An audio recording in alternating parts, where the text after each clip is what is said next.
NDA కూటమి సభ్యులకు, ప్రజలకు, అలాగే ఆంధ్రప్రదేశ్ రాష్ట్ర తెలుగు ప్రజలందరికీ కూడా శుభాకాంక్షలు తెలియజేస్తున్నాం. ఎన్డీఏ కూటమి ప్రభుత్వం వచ్చి ఈనాటికి సుమారుగా 18 నెలలు అవుతుంది. ఈ 20-25 సంవత్సర కాలం పాలనలో గౌరవ ముఖ్యమంత్రి చంద్రబాబు నాయుడు గారు, అలాగే పవన్ కళ్యాణ్ కూటమి పరిపాలనలో ఎంత అద్భుతంగా జరుగుతున్నదన్న దానిపై మనం ఒకసారి సమీక్షించుకోవాలి. ఏదైతే మేనిఫెస్టోలో ఎన్డీఏ కూటమి ప్రభుత్వం ఇచ్చిన హామీ సూపర్ 6, ఈ సంవత్సర కాలంలో సూపర్ 6 కాదు, సూపర్ 60 ఈ రాష్ట్ర ప్రజలకు బహుమతిగా ఎన్డీఏ కూటమి ప్రభుత్వం అందించింది. ఈ విషయాన్ని ప్రజలంతా కూడా గమనించాలా. ఆ సూపర్ 60 ఏంటన్నది ప్రజలందరూ కూడా ప్రత్యక్షంగా ఫిజికల్గా అనుభవిస్తున్నారు. సూపర్ 6 అని ప్రజలందరికీ తెలిసిందే. అవి కాకుండా ఈ ప్రభుత్వం సూపర్ 60 ఎన్ని పథకాలు ప్రజలకి అందించిందన్నది కొద్ది వివరంగా మీ ముందు పెడుతున్నాం. ప్రజలందరూ కూడా దీన్ని ఆలోచనలో సంవత్సర కాలం పాలనలో గౌరవ ముఖ్యమంత్రి చంద్రబాబు నాయుడు గారు, అలాగే పవన్ కళ్యాణ్ కూటమి పరిపాలనలో ఎంత అద్భుతంగా జరుగుతున్నదన్న దానిపై మనం ఒకసారి సమీక్షించుకోవాలి. ఏదైతే మేనిఫెస్టోలో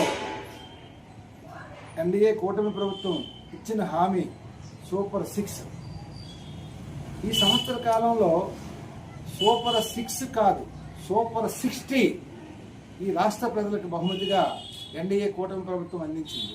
ఈ విషయాన్ని ప్రజలంతా కూడా గమనించాలా. ఆ సూపర్ 60 ఏంటన్నది ప్రజలందరూ కూడా ప్రత్యక్షంగా ఫిజికల్గా అనుభవిస్తున్నారు. సూపర్ 6 అని ప్రజలందరికీ తెలిసిందే. అవి కాకుండా ఈ ప్రభుత్వం సూపర్ 60 ఎన్ని పథకాలు ప్రజలకి అందించిందన్నది కొద్ది వివరంగా మీ ముందు పెడుతున్నాం. ప్రజలందరూ కూడా దీన్ని ఆలోచనలు సమీక్ష చేసుకోవాలని ఈ పత్రిక ఎలక్ట్రానిక్ మీడియా, ప్రింటెడ్ మీడియా ద్వారా తెలియజేస్తున్నాను. తల్లికి వందనం పథకం ద్వారా 10 కోట్ల సుమారుగా చెల్లింపులు చేసి 67 లక్షల మంది విద్యార్థులకు ఎంతమంది పిల్లలు ఉంటే అంతమందికి సహాయం చేయడం జరిగింది. అదేవిధంగా స్త్రీశక్తి ద్వారా ఫ్రీ గ్యాస్ని ఇప్పటికే స్త్రీశక్తి అంటే మనం సక్సెస్ఫుల్గా నేటికి ఇవ్వడం జరుగుతుంది. అదేవిధంగా స్త్రీశక్తి ద్వారా ఉచిత బస్సు పథకం ఎంతమంది నిరుపేదలు, స్త్రీలు, వ్యాపారస్తులు, చిరు ఉద్యోగులు దాన్ని కూడా ఏ విధంగా ఉపయోగించుకుంటున్నారో రాష్ట్ర ప్రజలందరికీ కూడా తెలుసు. అదేవిధంగా ఈ మధ్య దివ్యాంగులకు కూడా ఉచిత బస్సు పెట్టడం జరిగింది.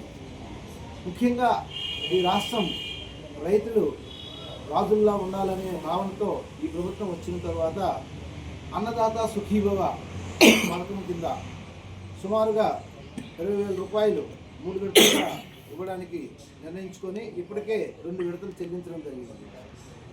దీపం పథకం ద్వారా సిలిండర్లు కూడా 3 ఉచిత సిలిండర్లు ఇచ్చిన హామీని నిలబెట్టుకొని ఆల్రెడీ 2 సిలిండర్లు ఇవ్వడం జరిగింది.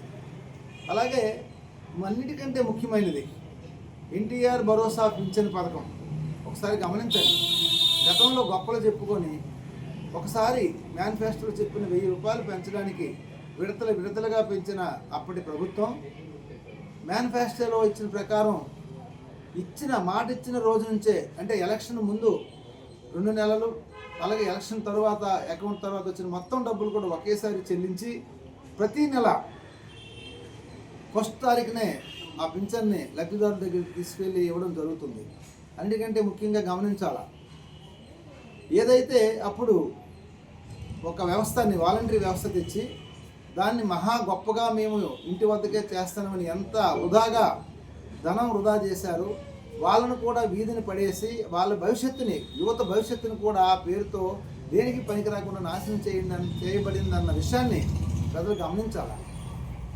దానిని ఎందుకంటే ఇప్పుడున్నటువంటి ఈ సచివాలయం ఉద్యోగుల చేతే ప్రతి నెల మొదటి తారీఖున ఇవ్వడం జరుగుతుంది. అంతేకాకుండా ఏవైనా సెలవులు పండగలు వస్తే ముందు రోజునే ఇవ్వడం జరుగుతుంది. ప్రజలంతా ముఖ్యంగా గమనించాలి. అందుకు ఉదాహరణ, రేపు January 1 సెలవు అంటే అందరూ ఆ వేడుకల్లో ఉంటారని చెప్పి ఈరోజే చలిని కూడా లెక్క చేయకుండా ఈరోజే ఈ పింఛన్ పథకాన్ని, ఎన్టీఆర్ భరోసా పథకాన్ని దిగ్విజయంగా ఈరోజు పంపిణీ చేయడం జరిగింది. అదేవిధంగా అందులో 2 నెలల వరకు ఏదైనా కారణాల వల్ల రాకపోతే 3వ నెలలో 3 నెలలకు సంబంధించి కూడా ఆ డబ్బులు ఒకేసారి ఇవ్వడం జరుగుతుంది. గతంలో ఆ విధంగా లేదే. అంటే ఇవన్నీ కూడా మనం ఆలోచించాలా. మాట నిలబెట్టుకొని మాట ప్రకారం ఒక మంచి ప్రభుత్వం అనిపించుకునే ఒక విలక్షణమైన అన్ని ఆలోచనలతో ఉన్నటువంటి ప్రభుత్వం ఏదన్నది ఇప్పుడు ప్రజలు ముఖ్యంగా గమనించాలని ఈ సందర్భంగా చెప్తూ, ఇంకా మత్స్యకార భరోసా అప్పట్లో 15,000 ఇస్తే ఇప్పుడు 20,000 ఇవ్వడం జరిగింది. అంటే ప్రతి పథకాన్ని కూడా గతంలో ఉన్న దానికంటే మెరుగుగా అన్నీ పెంచి, అదే నేతన్నలకు ఉచిత విద్యుత్తులో 500 యూనిట్ల వరకు కూడా పెంచడం జరిగింది. అలాగే ఆటో డ్రైవర్లు కూడా 15,000 రూపాయలు, అప్పుడు 10,000 ఇచ్చి గొప్పలు చెప్పుకోవడం జరిగింది.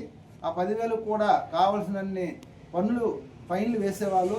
అన్నిటికంటే ముఖ్యంగా రవాణా వ్యవస్థ, రోడ్డు మార్గాలు సరిగ్గా లేకపోతే ఒక ఆటోకి ఒక రోజులో ఎన్ని రిపేర్స్ వస్తాయి, ఎంత మెయింటెనెన్స్ అవుతుంది అనేది కూడా గతంలో జనాలు ఎంత ఇబ్బంది పడేవాళ్ళు అనేది కూడా ఆలోచన చేయాలి. ఈరోజు సంక్షేమంతో పాటు అభివృద్ధి కూడా 2 ప్యారలల్గా సమాంతరంగా వెళ్తూ ఏదైతే మౌలిక సదుపాయాలు ఉన్నాయో, ముఖ్యంగా మౌలిక సదుపాయాలన్నీ కల్పించినప్పుడు ప్రజలకు అది కనిపించని లాభాలు చేకూరుస్తాయి. అందుకు ఉదాహరణ ఈ రవాణా వ్యవస్థే. రోడ్లు సరిగ్గా లేనప్పుడు దానిపైన నడిచే ఏవైతే ఈ యాంత్రిక పరికరాలు ఉన్నాయో అవి డ్యామేజ్ అయ్యి వాటి మెయింటెనెన్స్ అలాంటి 10,000 అసలు సంవత్సరంలో ఎన్నిసార్లు ఖర్చు అయ్యేది కాదు.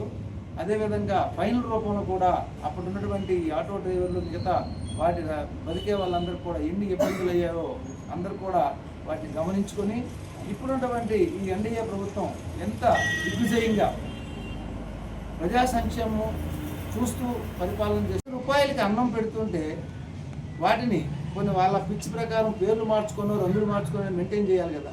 అవి చేయకుండా పూర్తిగా వాటిని మూసివేయడం జరిగింది. ఇప్పుడు అన్నా క్యాంటీన్ వలన ఎంతవరకు ప్రయోజనం జరుగుతుందో ప్రతి ఒక్కరికి కూడా తెలుసు.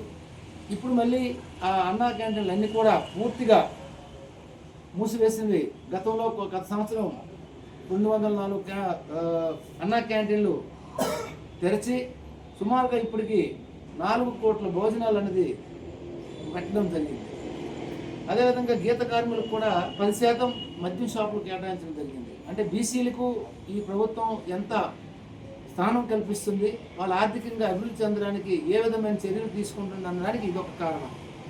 అదేవిధంగా SC/ST వర్గీకరణ వివాదాలకు తావివ్వకుండా ప్రత్యేక కార్పొరేషన్ కూడా ఇప్పుడు ఏర్పాటు చేయడం జరిగింది. అలాగే మైనారిటీ సంక్షేమానికి కూడా నిధులు కేటాయించడం జరిగింది.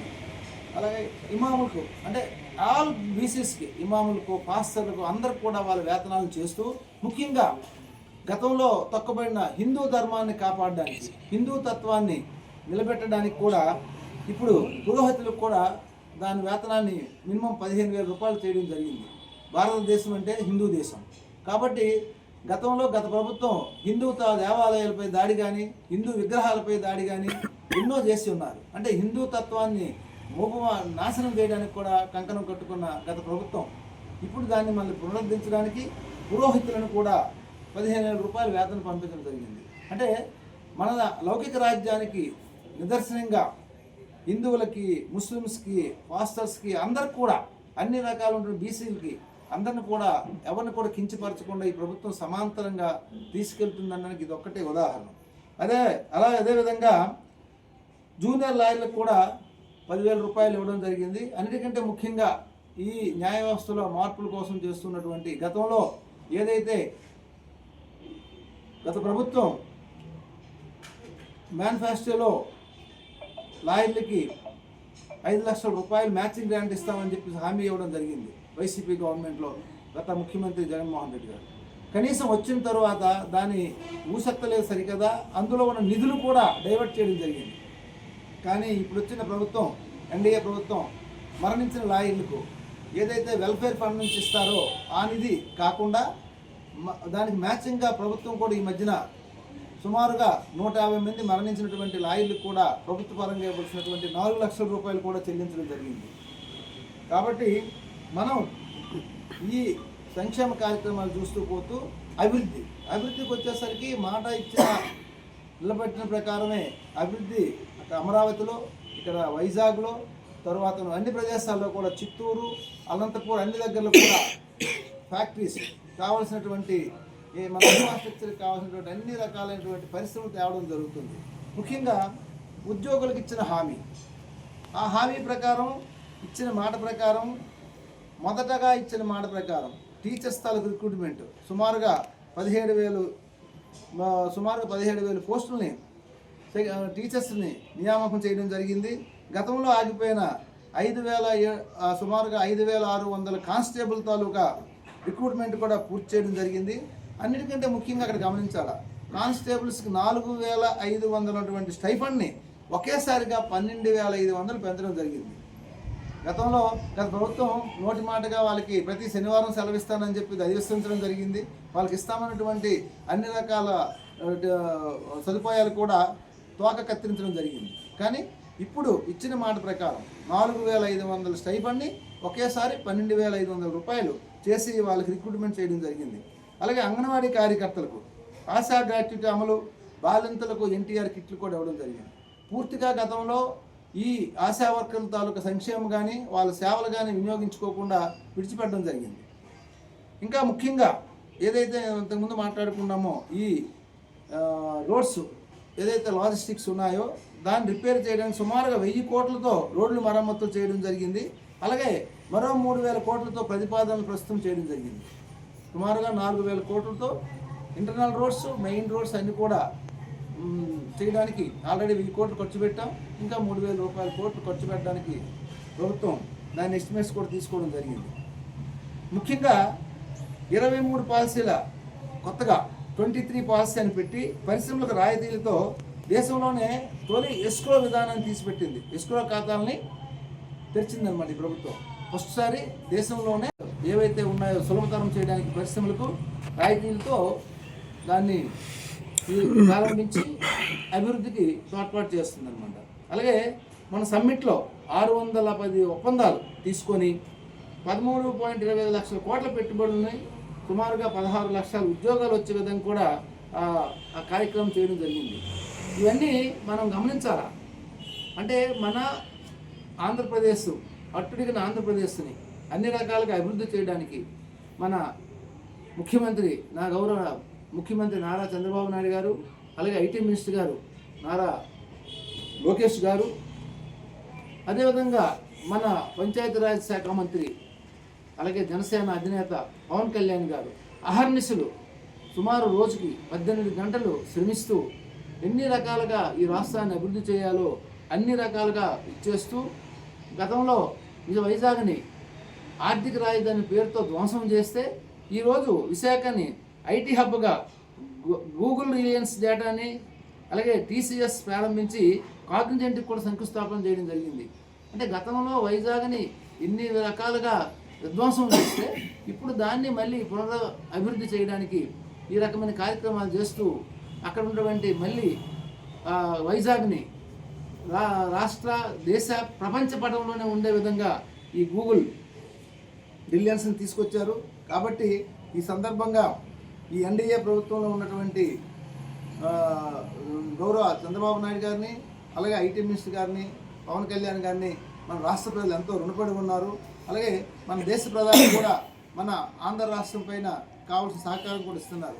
ముఖ్యంగా ఇప్పుడు మనం గమనించవలసిన విషయం ఏంటి, దేశంలో ఒక వినూతనమైన కొత్త పథకం కానీ అలాగే ఆర్థిక పెట్టుబడులు కానీ దేశంలో వస్తే అగ్రతాంబూలం ఆంధ్రప్రదేశ్ రాష్ట్రానికి తెచ్చుకొస్తున్నారు ఈ ఎన్డీఏ ప్రభుత్వ అధినేతలు అనడానికి ఎటువంటి సందేహం లేదు. అందుకు ఉదాహరణ గతంలో ఇప్పుడు చెప్పినటువంటి అన్ని విషయాలు.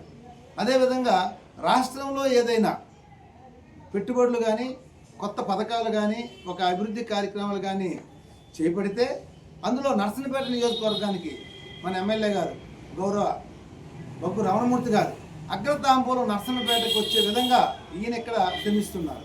కాబట్టి మన అందరం కూడా చంద్రబాబు నాయకత్వాన్ని, ఎన్డీఏ కూటమి ప్రభుత్వానికి, అలాగే నర్సన్నపేట నియోజకవర్గంలో బొగ్గు రామమూర్తి గారి నాయకత్వానికి బలపరచాలని సందర్భంగా కోరుకుంటూ రాబోయే భోగి పండగ, సంక్రాంతి, కనుమ ఉత్సవాల్లో అందరూ ఆరోగ్యంగా, ఉల్లాసంగా, ఉత్సాహంగా సంబరాలు చేసుకోవాలని కోరుకుంటూ వారికి ఇవే నా యొక్క శుభాకాంక్షలను కూడా తెలియజేసుకుంటున్నాను. Local to global news at your finger tips. మీ చేతిలో ఒక ఆయుధం. Download Raa TV app. Media legend Ravi Prakash is back.